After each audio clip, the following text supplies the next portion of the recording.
लिखिए द्विघात समीकरण, चैप्टर का नाम है द्विघात समीकरण। जिस समीकरण का घात कितना होगा 2, बताए थे ना द्विघात समीकरण, जिस बहुपद का घात कितना होगा 2 तो द्विघात समीकरण हो जाएगा। क्लियर हो गया। जिस बहुपद का घात कितना होना चाहिए 2 तो द्विघात समीकरण होगा। द्विघात समीकरण का व्यापक रूप जानते हैं ना, क्या होता है ax² plus bx plus c। ये कौन सा रूप है, व्यापक रूप। समझ रहा है। एग्जाम्पल में x² माइनस 2x प्लस 3 ये भी हो सकता है, 3x² प्लस 4x प्लस 5 ये भी हो सकता है ना। तो 3x² प्लस 4x प्लस 5 द्विघात समीकरण, यानी जिस समीकरण का घात कितना होना चाहिए 2 होना चाहिए, द्विघात समीकरण कहलाता है। समझ गया। इसमें एक आता है विवेचक, यानी विवेचक यानी कहने का मतलब है मूलों की प्रकृति, मूलों की प्रकृति, मूलों की प्रकृति। तो उसके पहले जानेंगे, यानी कहेगा कि मूलों की प्रकृति को बताइए, मूलों की प्रकृति क्या है। तो सबसे पहले हम लोग जानेंगे विवेचक। विवेचक क्या होता है। विवेचक को इंग्लिश में डिस्क्रिमिनेंट बोलते हैं, यानी डी से सूचित करते हैं इसको, या विभक्तर बोलते हैं। क्या बोलते हैं, विभक्तर, है ना, विभक्तर। क्या बोलेंगे, विवेचक या विभक्तर, इंग्लिश में बोलेंगे डिस्क्रिमिनेंट। समझ गया। 3 चीज आम होता है, या कहेगा कि विवेचक निकालिए, विभक्तर निकालिए, यानी आपको कहेगा। तो याद रखना है कि डी बराबर जो फार्मूला होता है b² माइनस 4ac, डी बराबर फार्मूला, यानी विवेचक बराबर फार्मूला क्या होगा b² माइनस 4ac। याद रखना है डी बराबर क्या फार्मूला होता है b² माइनस 4ac। विवेचक बराबर क्या होता है b² माइनस, याद हो गया, b² माइनस 4ac। कोई दिक्कत किसी को। अब इस पर देखिए, अब इस पर कहेगा कि मूलों की प्रकृति निकालिए, मूलों की प्रकृति निकालिए। तो याद रखना है, तुम लोग ध्यान देना है कि d greater than 0, d greater than 0, d greater than 0 का मतलब है d का जो मान है 0 से क्या होना चाहिए, बड़ा। d का जो मान है 0 से क्या होना चाहिए, बड़ा। इसी को बोलेंगे d ग्रेटर देन 0। तो क्या हो जाएगा, मूल्य वास्तविक और असमान होगा। क्या हो जाएगा, जब d का जो मान है 0 से बड़ा होगा तो मूलों की प्रकृति क्या होगा, मूल वास्तविक और असमान होगा। क्या हो जाएगा, समझ गए। d बराबर 0। अगला, अगर d का जो मान है, यहाँ से निकालेंगे d का जो मान है, अगर 0 आ जाएगा तो d बराबर 0 होगा। तो लिखना है मूल्य,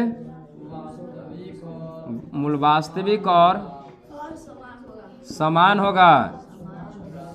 क्या होगा, समझ गया।